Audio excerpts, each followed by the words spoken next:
Good evening, ladies and gentlemen. The time is 6:30. Let the record indicate that a quorum is present. Actually, we have a quorum plus two. We have our two alternates, and we appreciate it. So we got a full house of commissioners and alternates. And let the record indicate that the agenda has been duly posted. Before we get going this evening, the commissioners are aware, but we lost a dear friend and colleague over the weekend, Lynn McManus, who has served this city for many, many years as the city engineer. And recently he's been working with the county a lot. But I'd like to pause for a moment for a silent moment for everybody to reflect.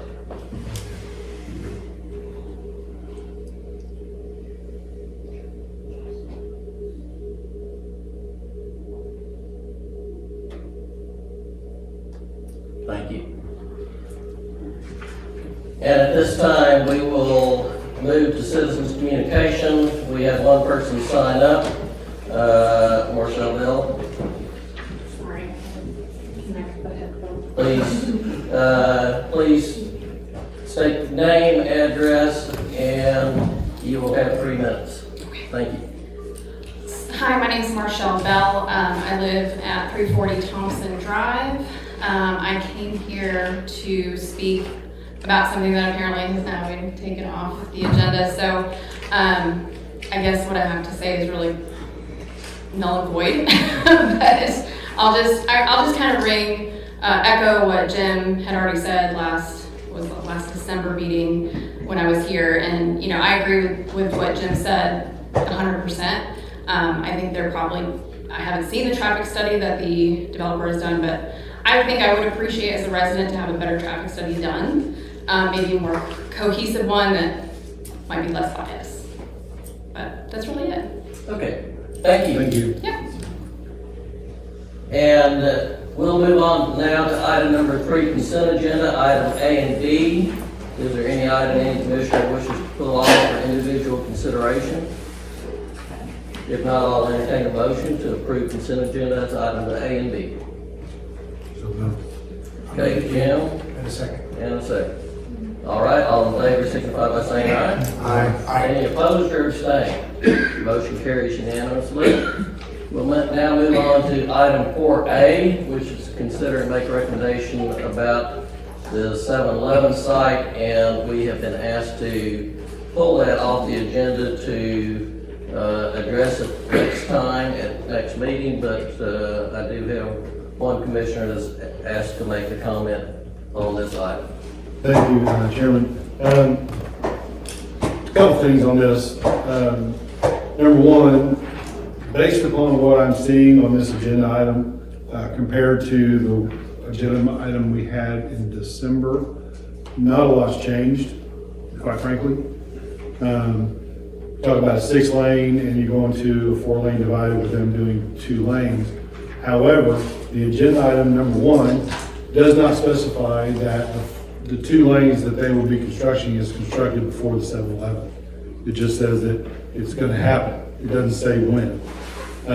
Number 2 is saying that 2 lanes should be southbound only, south of Thompson, and actually only on the north end of the urgent care facility, correct?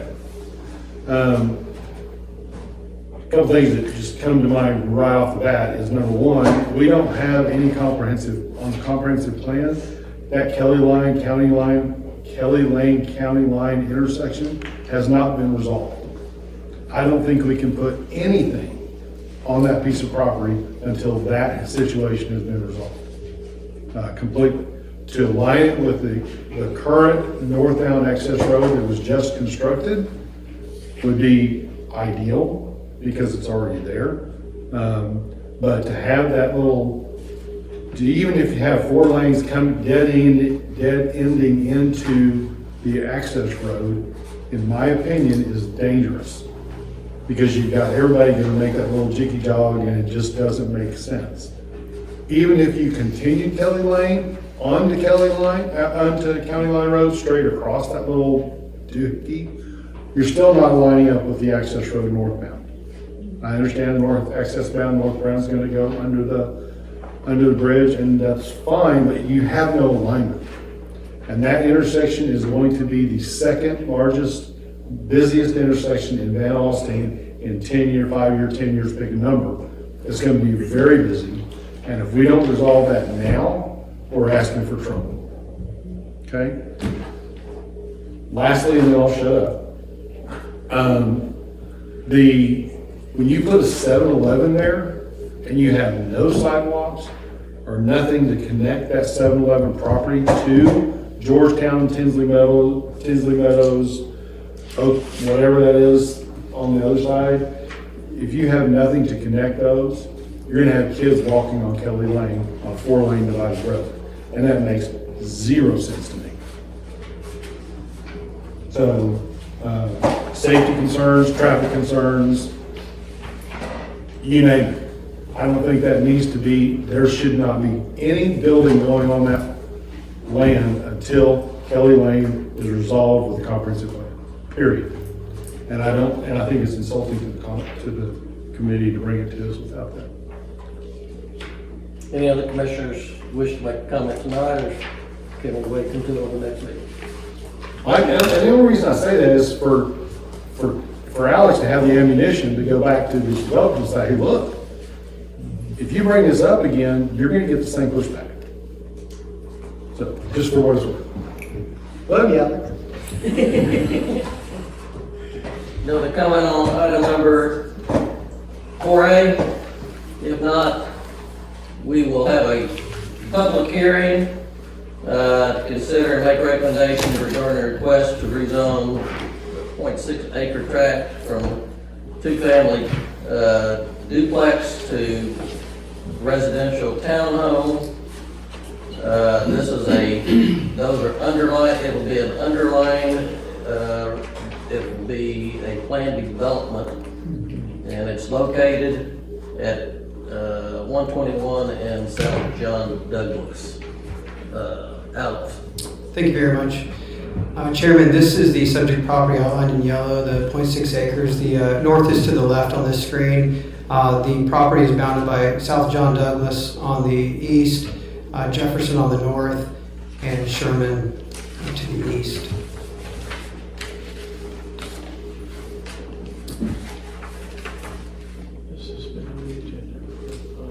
Sorry, 1 second.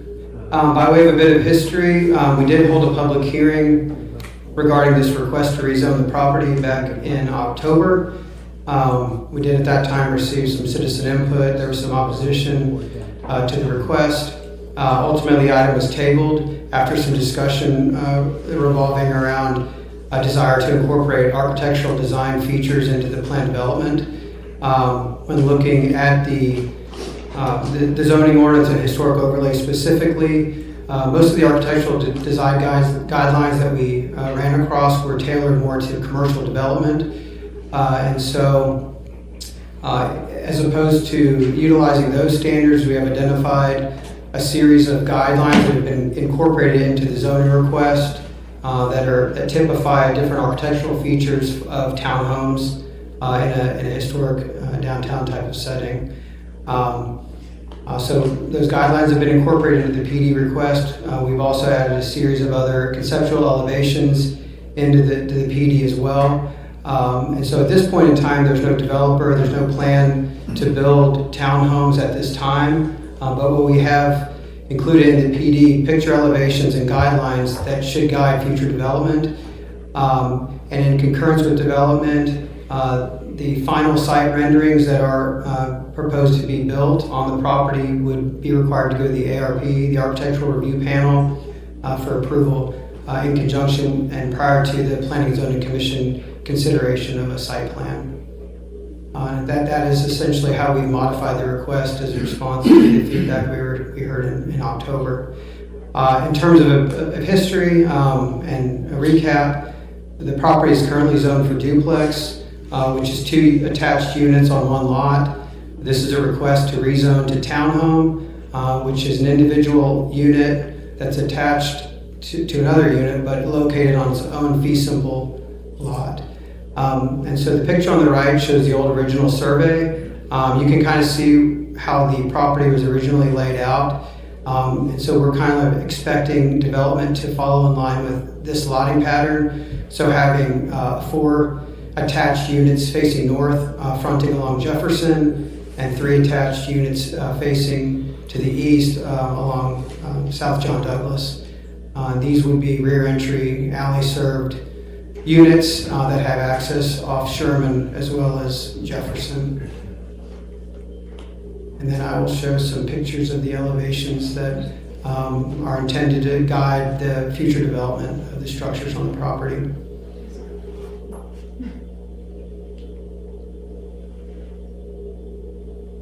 And with that, you have received 1 reply form regarding this request being in opposition, and staff's recommending approval of this request with the requirement the ARP does have the right to approve the elevations and a development agreement that defines exterior masonry materials. With that, I'd gladly answer any questions the commission has of staff at this time. Thank you. Is there a representative from the developer that would like to address this tonight? Or add anything to what Alex has said?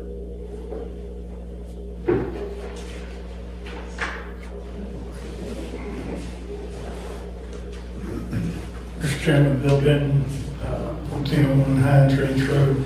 I don't have anything to add. I represent the property owner. As his request, we worked with the city to hopefully address all the concerns that were leveled at the last P&Z meeting to make sure that this development, is attractive and is in keeping with what the objective is for downtown and what surrounds it in the future. Thank you. I will now open it up as a public hearing for anybody in the audience that would like to address this issue. As stated before, when you address the commission, please state your name and address, and you will have 3 minutes to make any comments you would like to make. So is there anybody in the audience that would like to address this before it's addressed by the commission? Yes, sir. Hi, my name is Ted Hagblade. I wasn't planning to speak tonight, so I'll try to keep it brief. I own a parcel of land right on the backside of that proposed change. So it's lot 1718 in that alleyway right there. Originally, there was a abandoned alleyway between the new proposed development and the lots on the backside.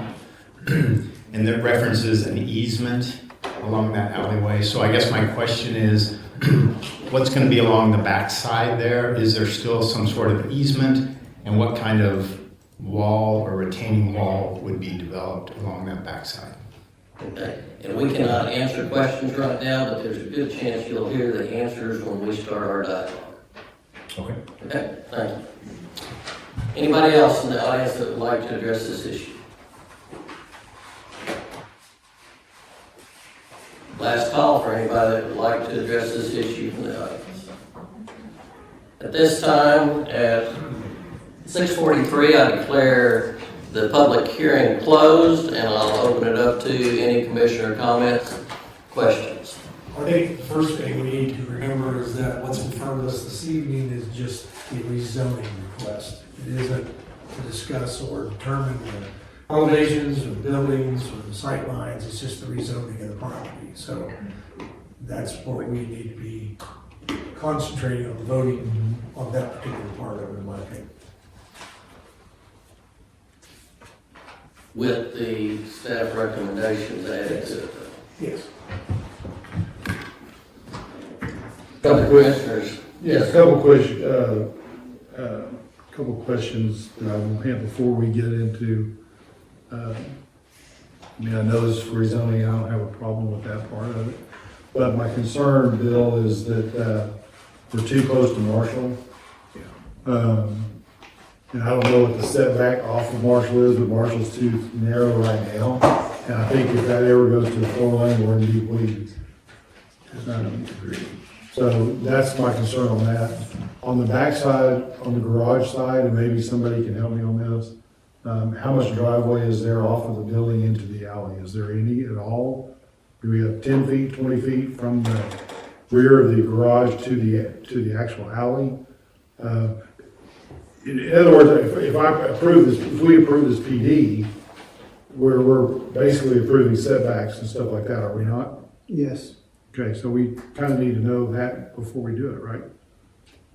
Should I answer it as you go? Please. There's a 20-foot rear yard setback, which would obligate a 20-foot driveway between the property line and the face of the garage. Well, see, according to this proposed PD, it says 10 Or, feet. I'm sorry, yes, I was looking at the wrong column, 10 feet. So 10 feet from the garage to the alley. Mhm. Can't get a car on that. No. Is it a true alley or is it like a big driveway for all Well, to share? I'll say this, the site has not been laid out yet with the structures, the setbacks, the alley, the parameters that you've brought up are included in the PD. So it would obligate the front yard the 10-yard front setback, the 10-yard rear setback, the requirement for the rear entry, but the entirety of the site hasn't been land planned. No, and I get that side of it. I guess my question goes to, my fear, Alex, is that, after looking at the setbacks on this thing, that if Marshall is ever widened to 4 lanes, that structure is gonna be on top of the street. Am I wrong, or am I not reading that right? Am I seeing something wrong there? Well, there's properties between, If you're talking about a 10-foot setback though, so of course, there's Marshall to the Yeah. right. I know. But there's buildings there, there's lots there, so it wouldn't even come up against Marshall. Oh, well, yeah, Jefferson, I'm sorry. Jefferson. Yes. I mean Jefferson. I'm sorry. I'm sorry. I'm sorry, my bad. You feel raised on our spot. I'm sorry. Jefferson. What is I can't read it from- on Jefferson, what does TxDOT have is an easement? Yes. They have a fairly significant easement already on there, don't they? So that 10-foot setback wouldn't be until the TxDOT easement is, So that red line there represents the right of way, TxDOT's FM 121 right of way. And you're talking about 10 feet. 10 feet Off that red line. off of that red line. Which so is set back you're from the already pavement. off. If there's one driveway off of Jefferson, TxDOT honors that existing driveway. But we've been told that there will be no driveway On Jefferson. On Jefferson. Right. We On told this it was- property. we were told it was only gonna be on Sherman Right. originally, correct? Off Douglas. So again, You're right, sure. at this point, this would entitle it, this would provide the setbacks and the building, construction parameters. At the time that this would get laid out, final platted, a developer could go to TxDOT, request a driveway. And I don't know that if TxDOT would or would not approve a driveway cut there. So, I think we need to add that as a development standard. That it will not have a entrance onto 121. Yeah, because you're way too close to John Douglas, way too close to the railroad tracks. But as far as the setback, we're okay because you've got the buffer of the right of way of TxDOT. But are we 10 feet away from the red line, or are we 10 feet away from the street? You're 10 feet away from the red line, so you're already set back, what, over 20 feet? Okay, so that's good for the ones that are fronting Jefferson. What about the ones that are fronting John Douglas? And that side setback, right? Are we still gonna be okay on that? The side setback, is it 20 or is it, what is it? And they're asking for 10. Yeah. Adjacent to alley. It just says adjacent to alley, not adjacent to Jefferson. Yeah.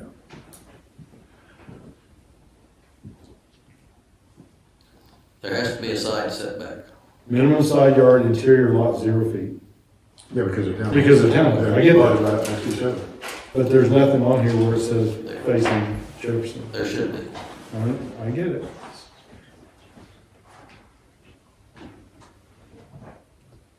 once again, a scary thing you and I agree on, so.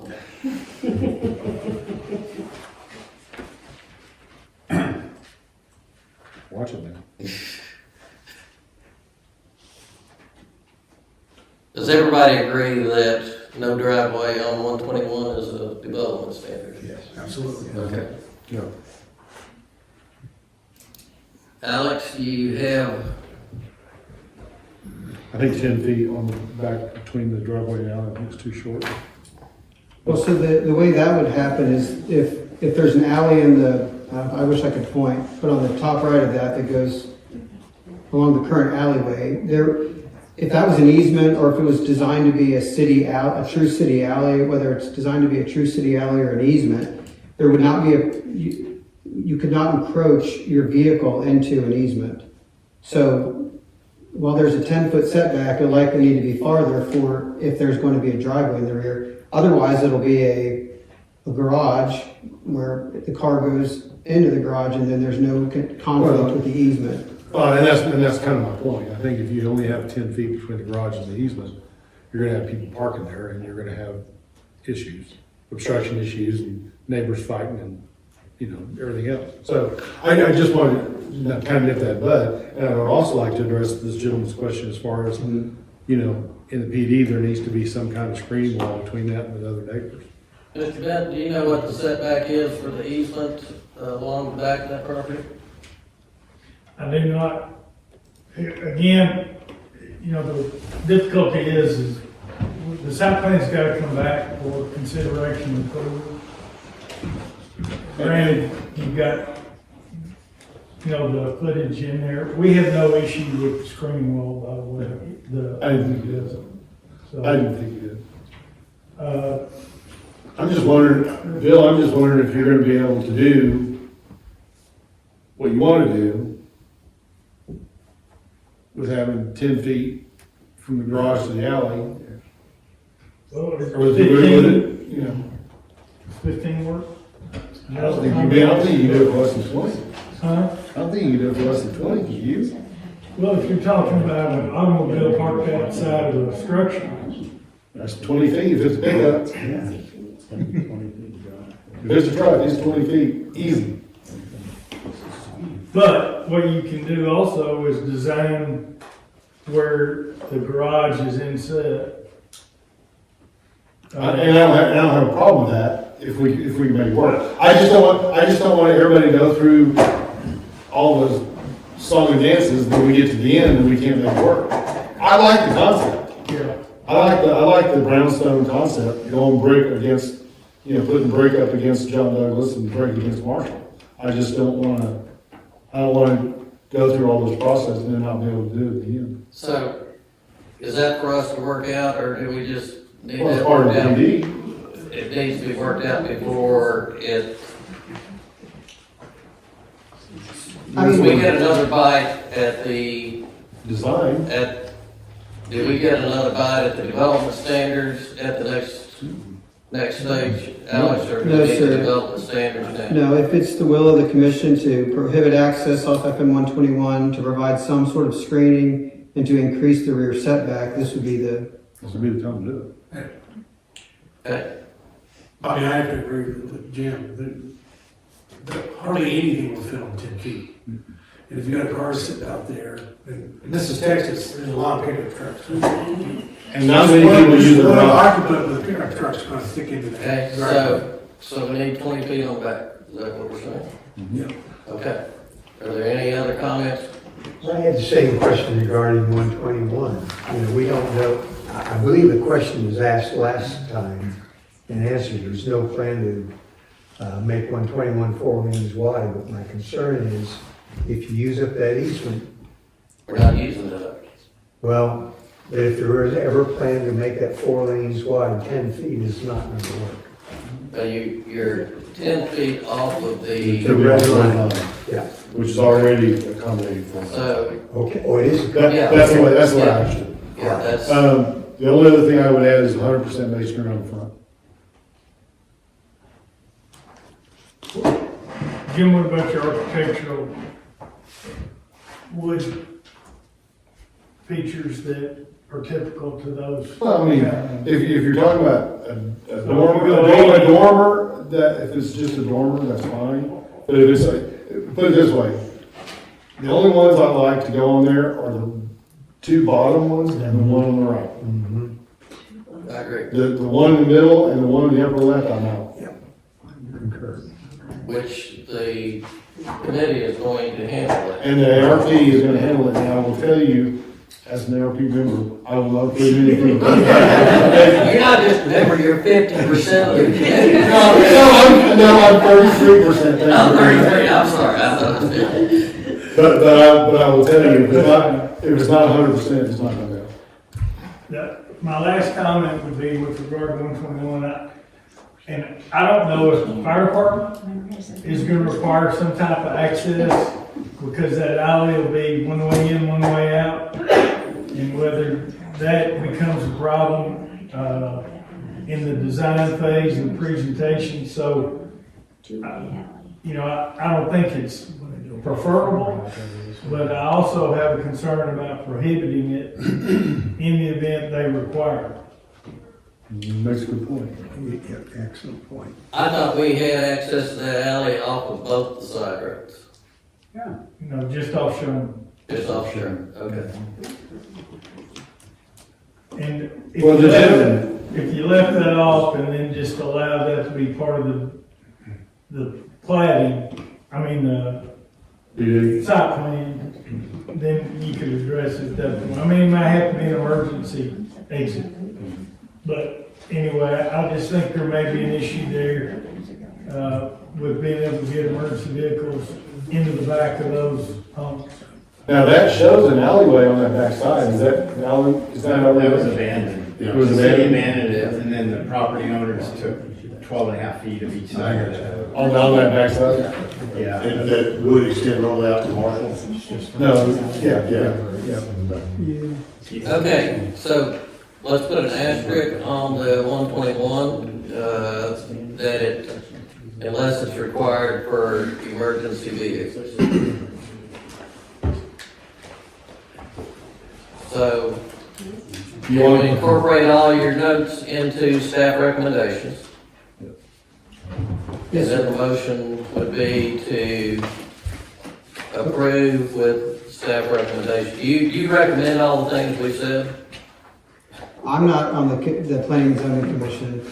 But include the recommendation. You want us to state those separately? Well, if I'm hearing you properly, it's approval subject to ARP approval, a development agreement, prohibition of access off of FM 121 unless it's obligated for emergency services, screening along the rear of the,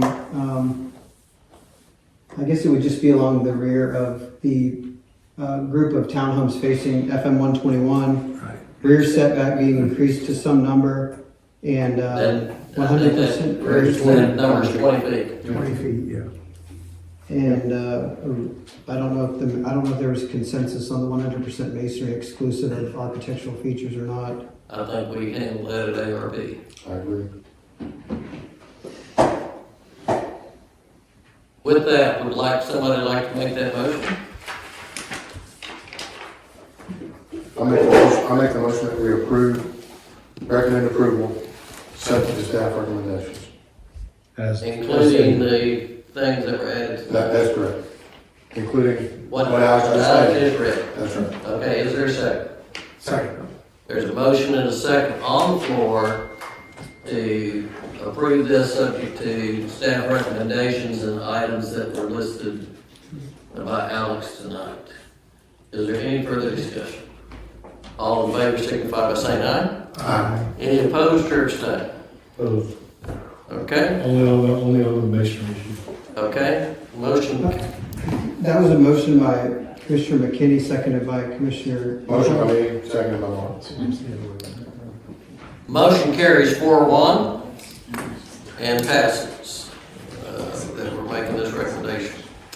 Okay, we have a second public hearing tonight. Second public hearing is item 4C, which is the church, which is 2.8 acres, that is currently attractive land that is an SF1, and part of it's SF2, to change to a planned development with the underlying designation of SF65,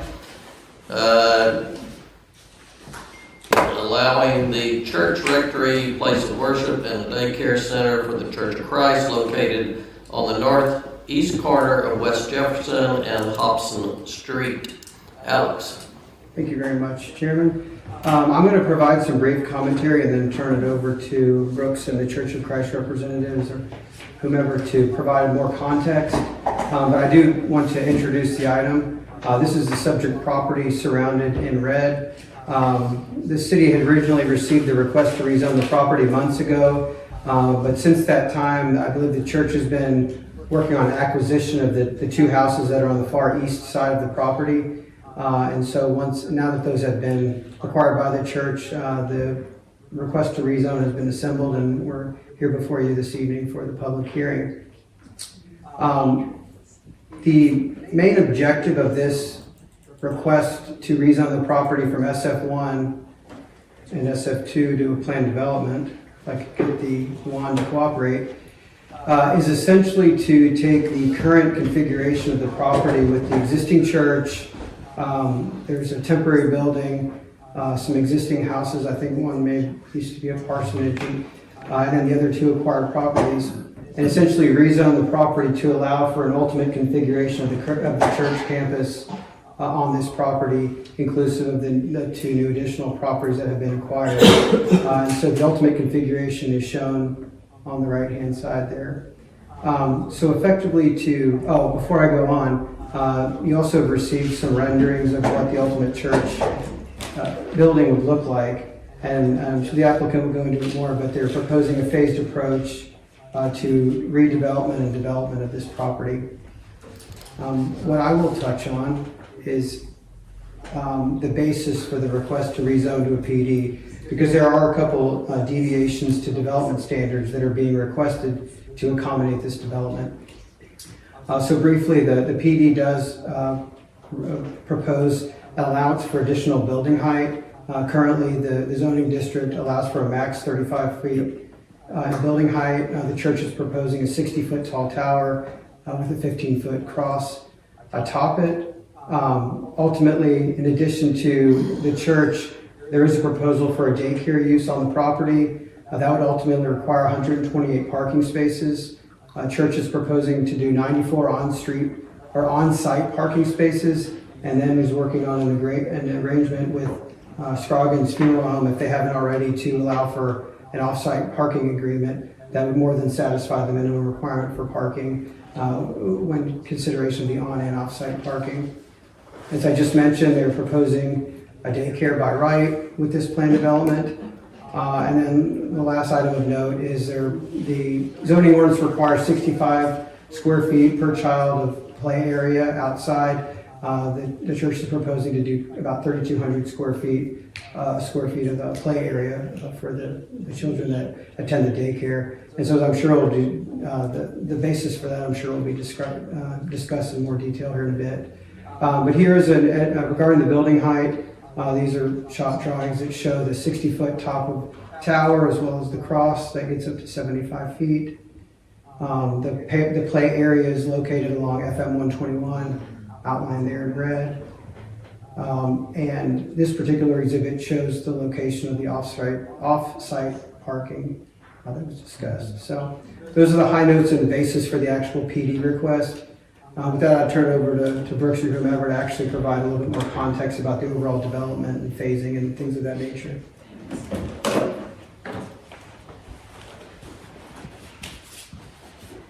Good evening, Chairman and Commissioners. I represent the church here, and I just want to mention that we started this process in July, where the elders submitted an application requesting a PD and with the addition of daycare center and kindergartens. The site will include a new 455-seat sanctuary and also retain the current sanctuary, which I believe seats 350? 280, but. Seats 280, which will be in one of the later phases reworked into a fellowship hall. As Alex said, this SF65 does not include daycare or kindergartens, but within this PD, the staff is going to allow the PD to include those two uses and only those two uses in addition to what is included in SF65. Okay, so we did have a community meeting back in July where the church opened up their auditorium and invited all of the neighbors to come in and talk about what was going to be done. The height of the building is a little misleading because the height that we're asking for is only for the bell tower and the cross, which would be a significant architectural feature for the church that would indicate that it is a house of worship and that the school is also going to be part of their mission. But the actual height of the sanctuary is going to be approximately 35 feet, and the approximate height of the main building of the education building is 37 feet, which is really just a little bit over what SF65 allows.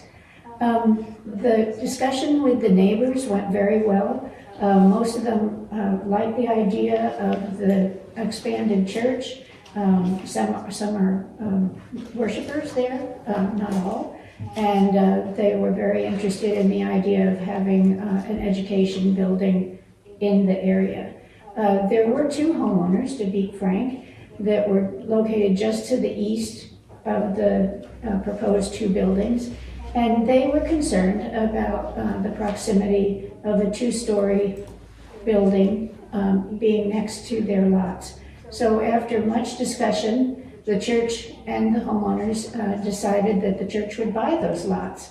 And now those particular lots will still be on the east of the building and act as a buffer between the two proposed buildings and the properties to the east, and will only be used for parking and landscaping. I'll show you that later. It should be noted that there were no letters of opposition for the church expansion that were received by staff.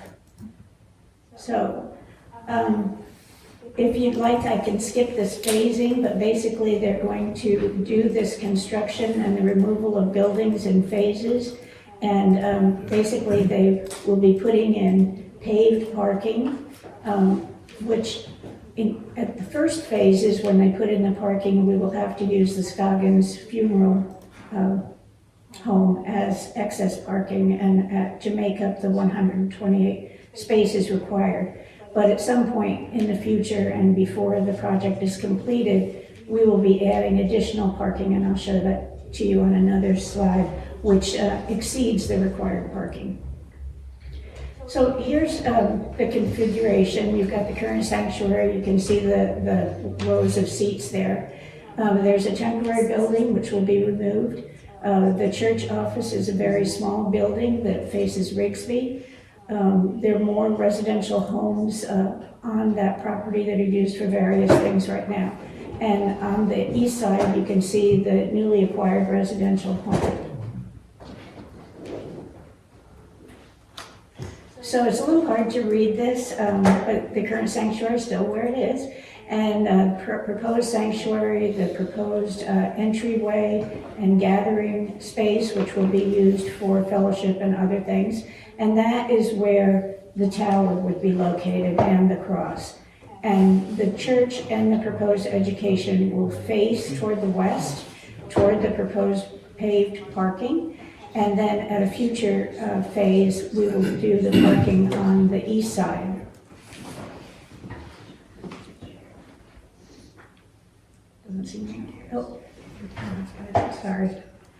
Okay. So here is the SF65 district regulations. And obviously they're designed for residential buildings, so a lot of them don't really fit. I've highlighted the ones where we don't meet that requirement. The one on the top, the side yard at the corner, happens to be the existing sanctuary, and it is only 9.3 feet from Rigsby.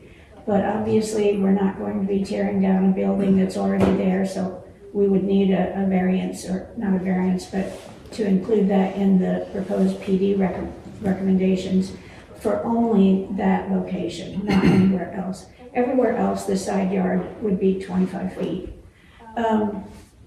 The minimum lot coverage is actually a little bit bigger in the SF 65. We're only asking for 40%, because obviously a church needs more parking than a single-family residence. As you get to the bottom, you can see that the proposed education building will be 37 feet high, and that's at the roof line.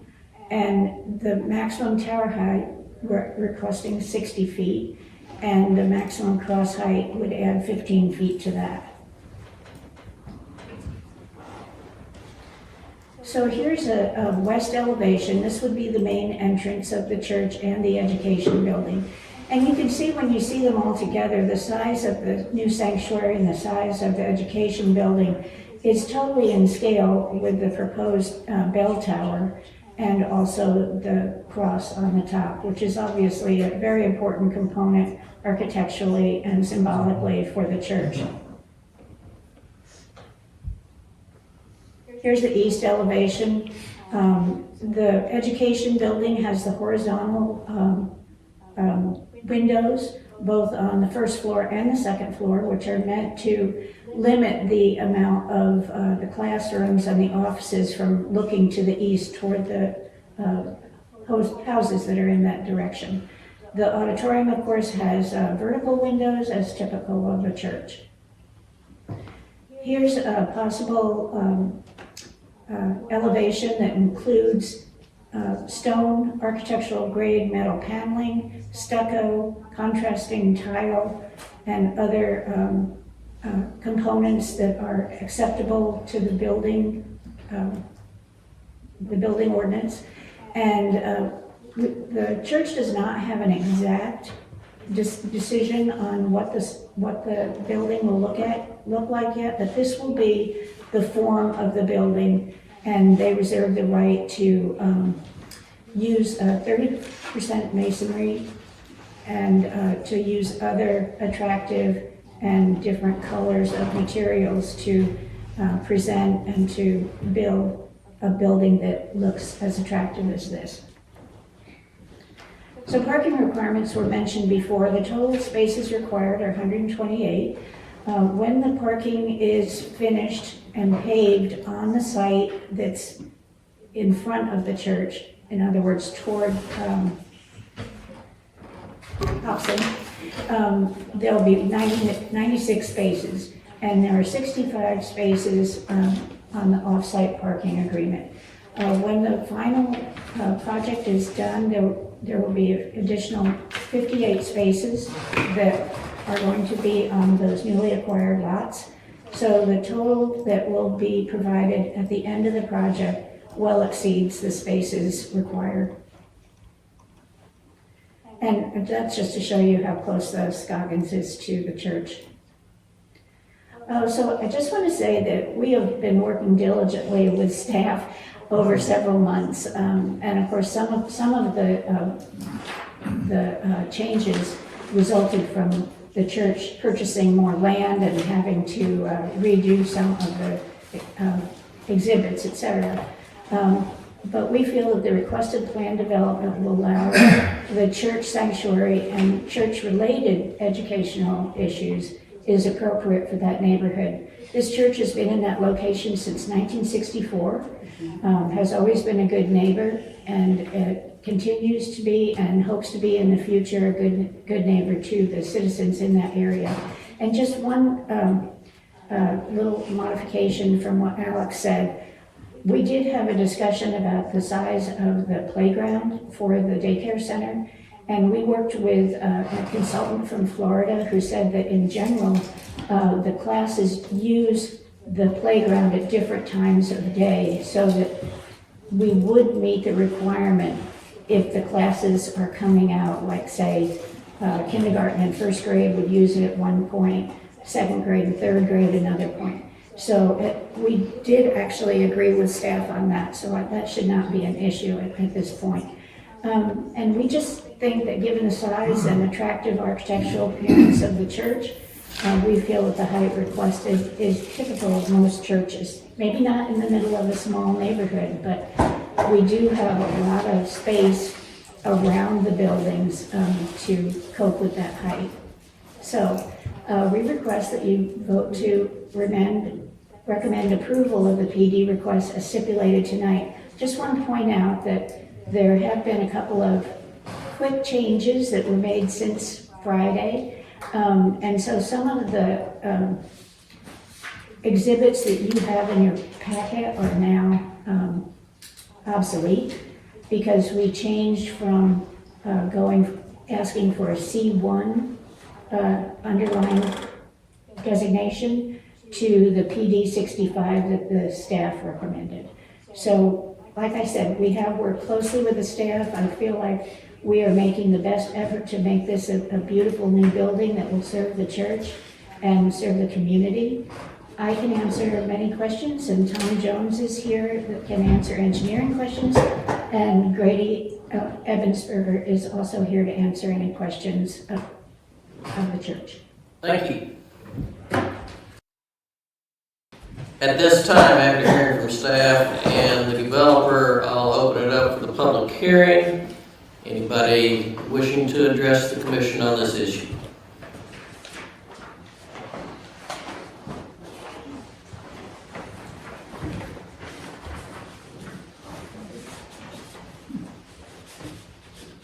Mr. Chairman, Commissioners, Craig Page, 130 North Dallas.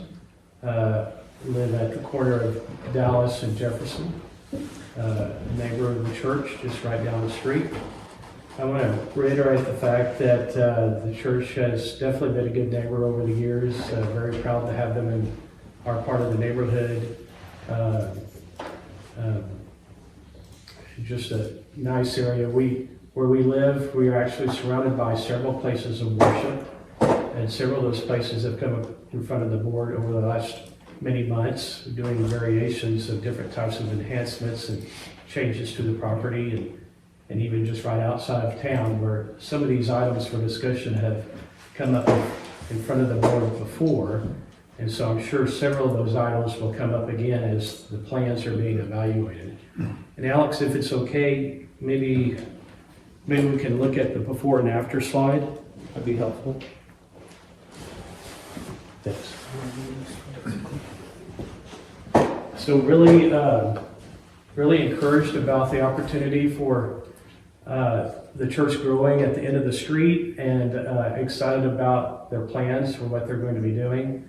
I just wanted to kind of just review and reiterate some of the topics that I'm sure most of y'all are already well aware of, but I just wanted to throw these out there as over the next several meetings y'all discuss some of the items for potential focus as the development agreement is getting created. Of course, kind of the overarching item is that one of the big rules that the Planning and Zoning Board has really abided to over the last several years is keeping residential. Mm-hmm. And so in this particular case, part of the request is residential homes. There's approximately 4 to 6 there that are going to be done away with. And it's going to be rezoned to a campus type of setting. So I know that the board in the past has been very sensitive on when this type of activity has occurred. What's not really shown here are the other houses on the perimeter that are now going to have in their front yard or backyard the expanded parking spaces up against them. And there's basically houses on all 4 sides of the property, as you can see on those pictures. So in no particular order, just some things that I just quickly wrote down and for y'all to discuss as part of your discussions. We talked about residential being residential. We know as part of the comprehensive plan, Jefferson is identified as a main artery of traffic relief from getting from the west side of town to the east side of town. It's an alternative route. People already know this today as they're cutting from Brahms all the way to get to Highway 5. Jefferson is a very popular street. Traffic is just increasing and increasing.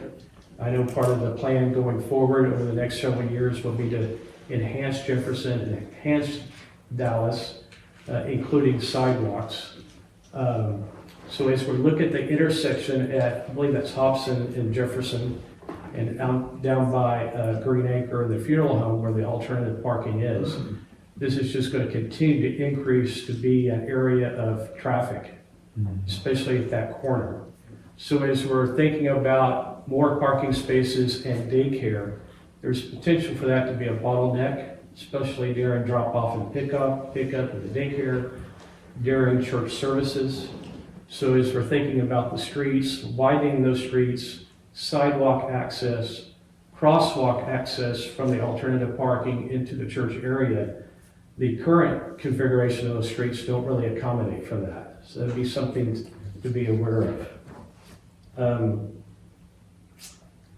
As we think about church zone, kid zone type regarding specifically about traffic and traffic safety, speed limits, that type of awareness for vehicular traffic, trucks, etc.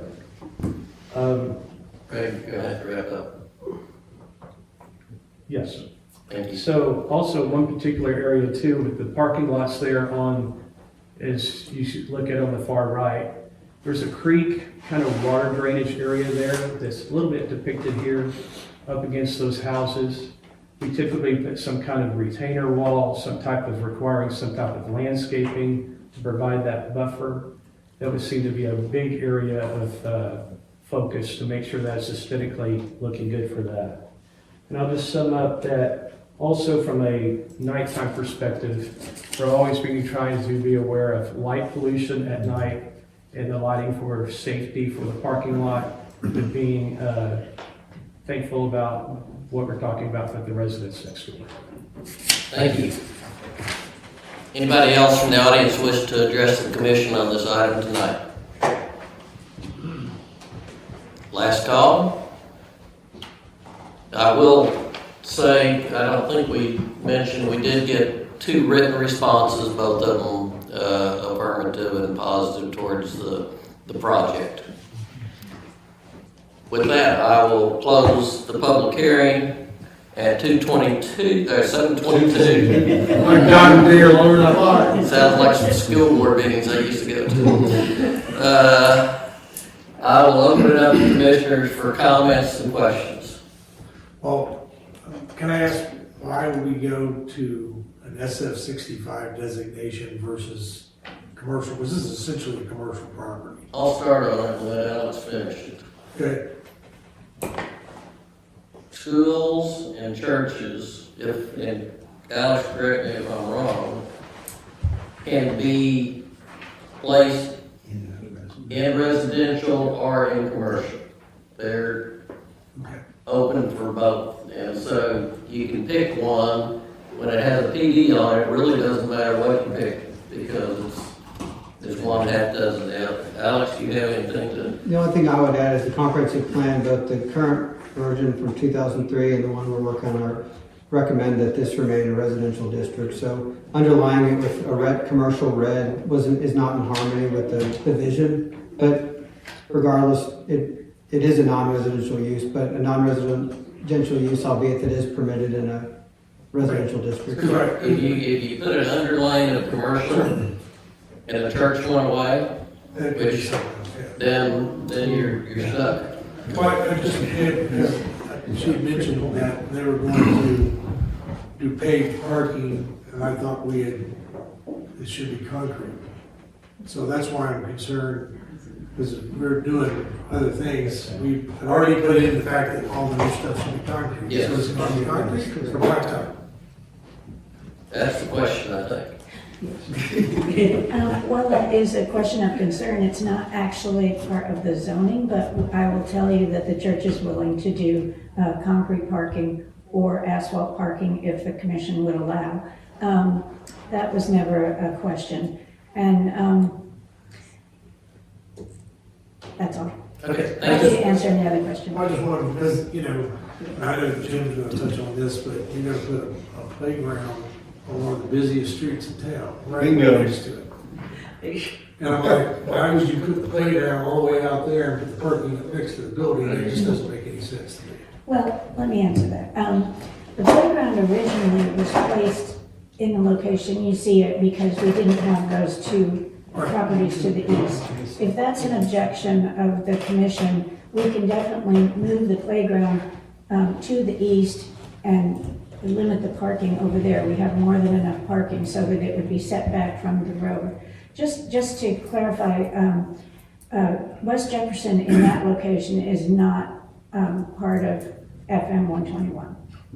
Right, but it's, I know it's a very busy. it's what everybody uses to get there. Yes. And also during the plating process, we will be dedicating any future right-of-way that is needed for the widening of that street, should it be widened. So that's another process, but You want me to drive it home? Other comments? That playground on Jefferson has got to go. That circular A drive. 4-foot fence for children against a major thoroughfare is just begging for trouble. Okay? 4-foot wrought iron fence, anybody can reach over a 4-foot wrought iron fence and grab a kid and be gone in 2 seconds.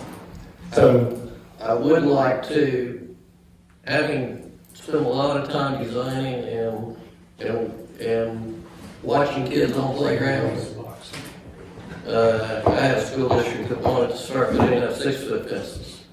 The problem with 6-foot fences is you trap kids inside. And if you have somebody come in off the street and it's after hours and they're playing on the playground and it's just kids from the neighborhood or something like that, they come in the entrance and the kids can't get out, 4-foot fences, kids can get over. So it's actually safer to have a 4-foot fence, but I agree it doesn't need to be anywhere near Jefferson, so I think moving it would be. well, but then again, you're also moving it across the creek. No, they moved the parking, they adjust the parking. On the east side. Right. Right, but there's a creek between the building and the parking lot. No, but they would take some of that parking and move it to this side of the building and move that around, is what she was just saying. If you take, I understand, I understand, but you still have, if you're on the east side of the building, where that parking lot is on the lower right-hand corner of your picture, there is a creek that goes between the building and that parking lot. Well, they would have to deal with the drainage. Right. The grass continues across the creek. Yeah, Okay. Or they would have to put a culvert in. the culvert would make sense for the parking. Or have an aquatics tank. we have a little more flexibility about where to put the playground now that we have those two It's lots. gotta be bigger and it's gotta be off the street. Okay, so if we add to our motion tonight that it has to be at least X number of feet off of any city road, what would that be? 20 feet, 15 feet? 20 feet. I'm thinking 20. Okay. 20 feet. 20 feet off the right of way. Yes. So, my suggestion would be that we eliminate probably maybe 10 parking spaces on that vertical, and then, flip the playground Unless this you way. know, it's where you're And they can enter the education building from the east side. Okay. And then the playground will be far off of Jefferson. Other commissioner comments, questions? I have a few, I want to make sure that, you can go ahead. I've got 2 coastal roads, 2 small to Jefferson, playground, 4-foot fence, I'm still not a fan of that. There's 2 narrow, I don't like the metal and stuff. Go ahead. Okay. Question, you said the height of the roof was 37 feet, I 37 believe. feet on the edge. What is the roof screening above that? I assume there's roof screening above that, is there? Or like cover up air conditioners or anything like that? 32 feet to the top of the roof and 37 to the top of the parapet, so you get 5-foot screening. So you got 5-foot screening. So the top of the parapet would be 37. The roof is 32. Right. Yeah.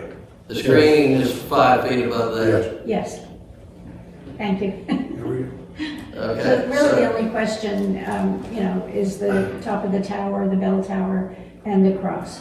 The parking that is on the west side of the new buildings, Yes. I saw parking was in phase 3.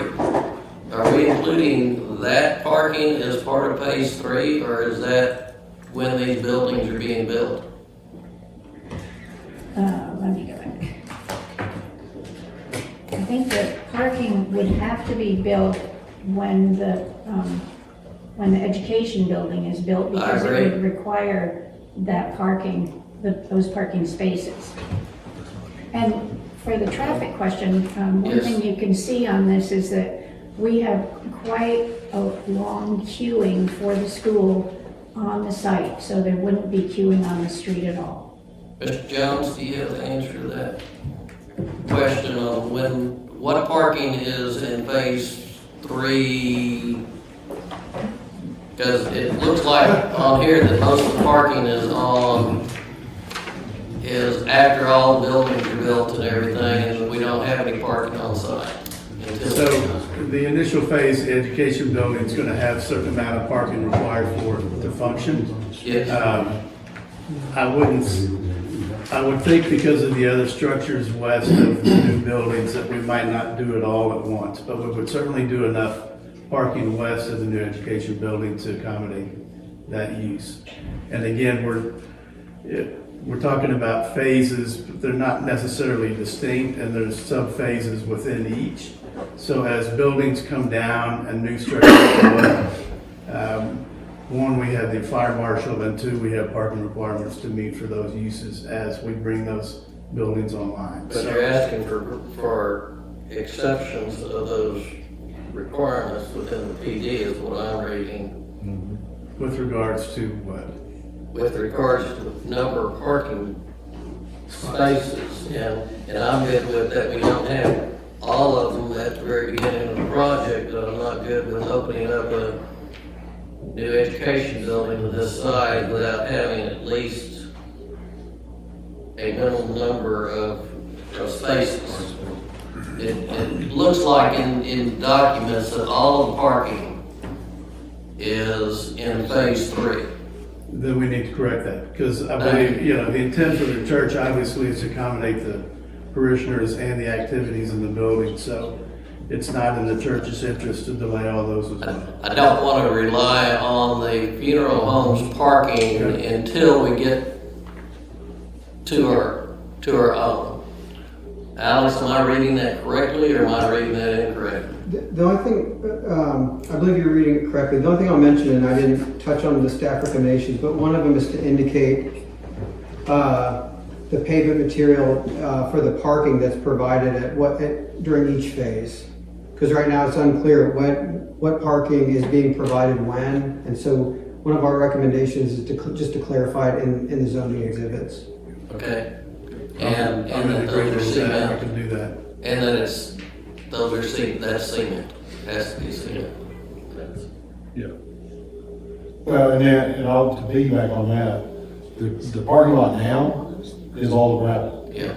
So in theory, I can see where they would say, well, you have parking while we're doing this, but it's parking that we've already been using for the last 50 years.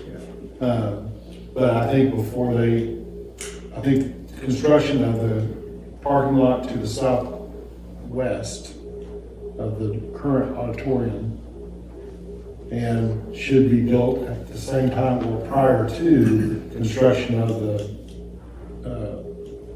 phase 1. Should be all included in phase 1.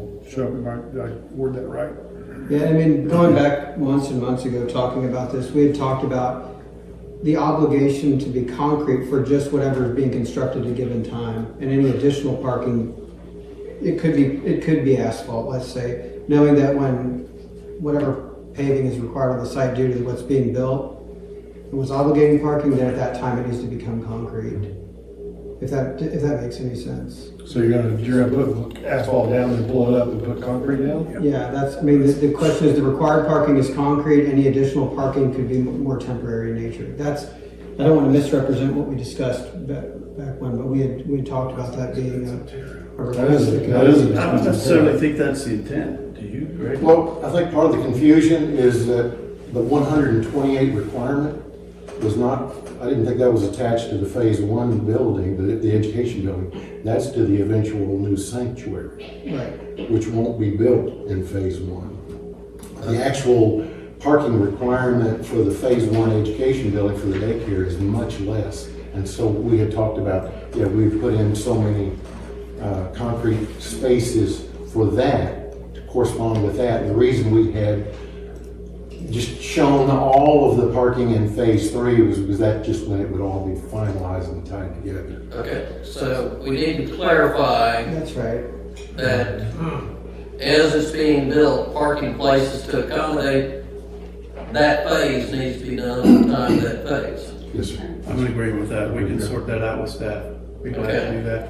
And That needs to be done. it has been brought up, but the lighting is a major concern of mine, which I think today's standards are going to address.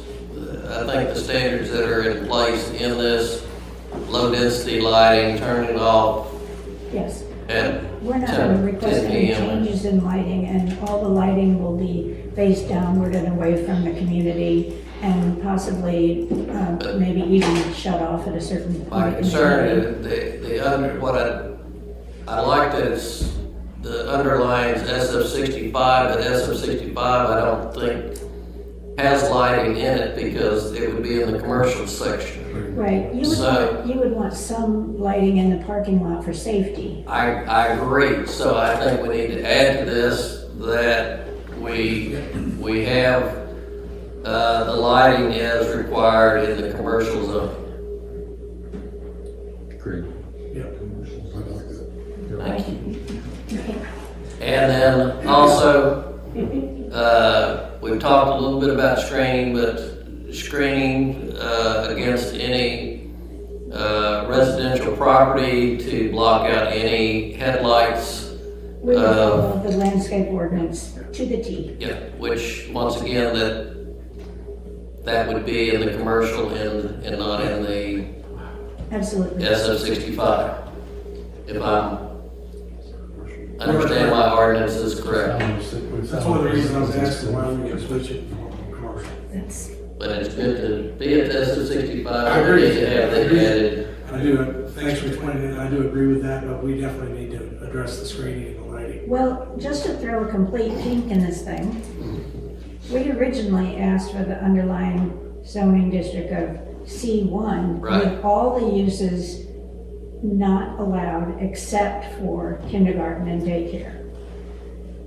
That was what our request was originally, and then all these landscaping and parking lot and all the others would fall into, we wouldn't have to write it in because it would be assumed. Right. We are trying to accommodate staff's preference of having an SF65 because the comprehensive plan doesn't indicate for any commercial in there. And we're gonna leave it at 65 and add to our motion that we have commercial lighting and landscaping. And the reason for that, Brooks, is over and over again, churches, once they pass their, prime, if you will, and the church gets bigger and they move to another location, that building gets sold. If it's sold commercial, you can have whatever you want in there. Well, no, not. Well, if it's C1, you can have a lot. It's C1 with But- exhibit. Regardless. But we got it to where everybody's gonna be happy with Everyone's happy. the way we have it, I think. Yeah. Yes. Okay, my only other thing that I would like to discuss is the elevation and the materials being used, 30% masonry. I understand architectural steel, I understand stucco. I would like to see if we could increase the percentage of masonry. And on an SF65, it would be 60%, and I would like it to stay at 60%. Other, Stucco technically is a masonry product. it is not by our ordinances. Right. I would argue that, let's just take something similar to this, like a two-story retail building, for instance, often has masonry on the bottom in terms of like a wainscoting or even the first level, but not the second level. I think 60% is asking a lot of the church. Obviously, they have to get funded by their parishioners, and I think for a building that kind of quacks like a commercial building and looks like a commercial building, 30% is reasonable, especially since it's a voluntary thing on the part of the developer. And there are two types of stucco. Help me with that. Three-step stucco. Huh? Three-step stucco is Three-step what you would stucco. prefer. And so we want to, if we say stucco, we want to say the three-step. If you're willing to count that as part of the masonry, in this case, then 60% would be fine. But in general, that's not included So as. we could say 60% masonry, which would include three-step stucco. Which three-step stucco is it doesn't fall off in 5 years. What they propose is not an unattractive building. To me, it looks a lot like Sanford Elementary School, which is right in the middle of the neighborhood. You know, and I haven't heard anybody complaining about the way that building looks. So when you look at what they're proposing, it's not much different than that. So if that's the way it turns out looking, then I think it would fit in the neighborhood just fine. Sanford Elementary looks just Except it's in fine. the older part of town. I understand that, but And they even reference it in their comments. But It's in an older part of town. I I understand don't that. want to keep But somebody I else also, going that way. like I said, I also think it looks a lot like Sanford, and that's not an unattractive building. I mean, that's my opinion, so.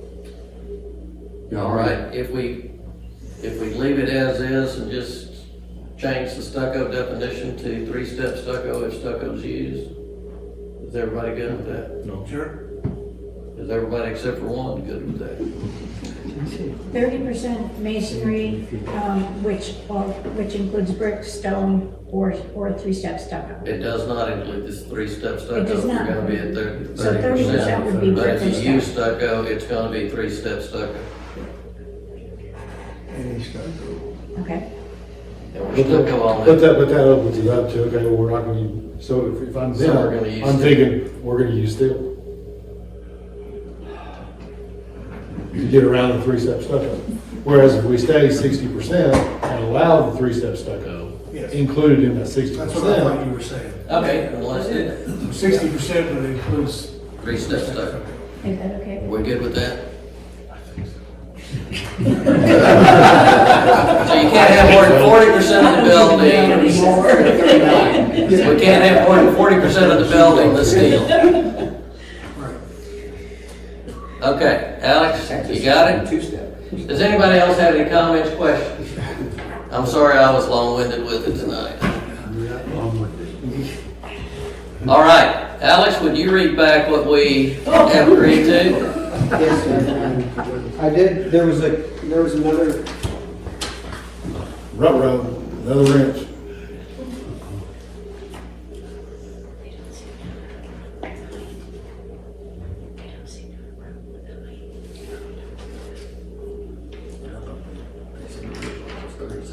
so to read back the commissioner's recommendations would be approval of the rezoning request, subject to allowing or requiring a minimum of 60% masonry, which is inclusive of three-step stucco. Right. As I alluded to, phasing, that concrete parking will be provided as required by the phase that's being constructed. Correct. Lighting will be provided in accordance with the city's lighting standards as considered from a non-residential use to a residential use. Correct. Landscaping will be provided in accordance with a commercial district. I think those are the ones I had from the commission. The playground. Playground, yeah. Oh, the playground, thank you. The playground being located a minimum of 20 feet. 20 feet away from, 20 feet from the right of way. from away from the Right away. right of way. Minimum of being, the playground being located a minimum of 20 feet away from the right of way. On the eastern side of the property. Just as a clarification, did we ever come to a conclusion about the fencing for the acres? I think it's too small, but That, What if we that's, compromised and went with 5 feet? well, good luck finding that. once again, One of the big kids will screw up. if, when you talk to schools and stuff like that, I don't know of any schools that have a 4-foot fence. if it's perimeter, it's 6 foot. If It's it's, not a perimeter, it's just for Yeah, the playground. I understand. And the kids aren't gonna be out there by themselves, they're gonna be several Well, staff members with if them. that area is open to the community after hours, that's what I'm concerned about, is trapping kids inside it. That's an And I think attractive, 3,200 is that's too an small. attractive It needs to be about nuisance. 4,500. I think it needs to be bigger too. Could we discuss that when the site plan comes? Yes. Okay, we don't need to put that in the No. PD? No. Okay. Okay, And the other staff recommendation was to depict the ultimate right-of-way width on the adjacent roadways on the exhibits. I think we showed that for Jefferson, but I don't believe that the ultimate Rigsby? right-of-way was depicted along Hobson and Rigsby. Rigsby. Probably need to. Respectively, can't say that word. Can we wait until the plating to do that? Because we're gonna have to hire someone to do the plating anyway, probably Tom. But we haven't done that document yet. And we are showing the right-of-way that's on Grayson County as accurate or inaccurate as it is. But we obviously are planning to set everything back according to the proper right-of-way. Well, and also you need to take into consideration the comprehensive plan that lists Jefferson as a arterial. The thoroughfare plan does not show that as an The arterial. comprehensive plan, thoroughfare plan is in the works right now. Oh, okay. Okay, that's coming quickly. So, Alex, do we still have control over that after tonight? What's that, The, the right-of-way? the, Jim, what were you, Well, you were asking to wait, delay what decision? this- just the requirement by staff of having to show the exact right-of-way at this point, because we'll be showing it during the plat. But during the plat, what I'm saying is, during the platting process, it needs to come off of the comprehensive plan, thoroughfare plan that we are putting in place, not what's in place now.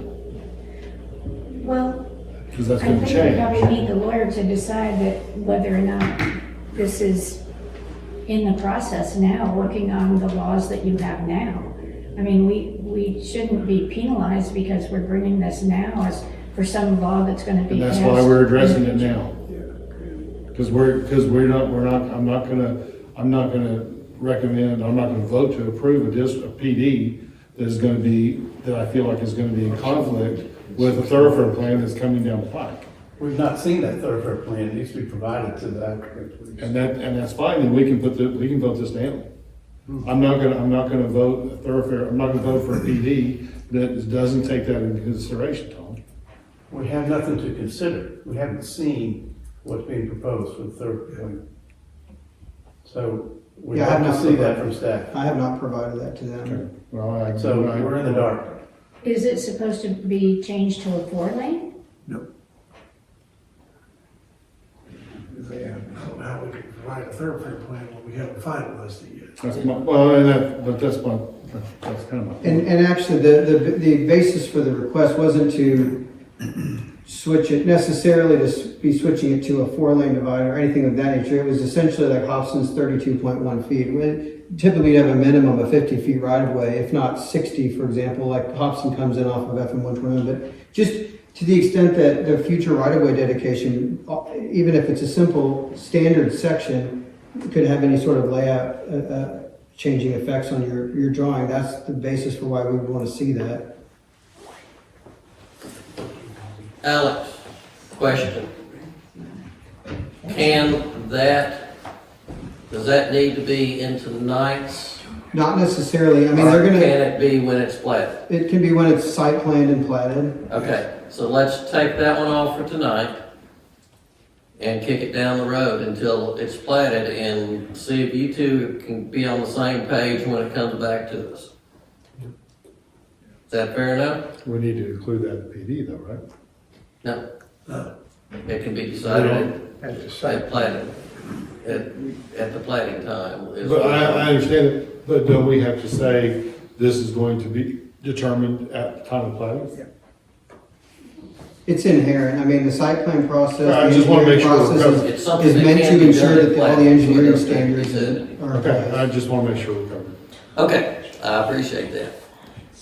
So with that,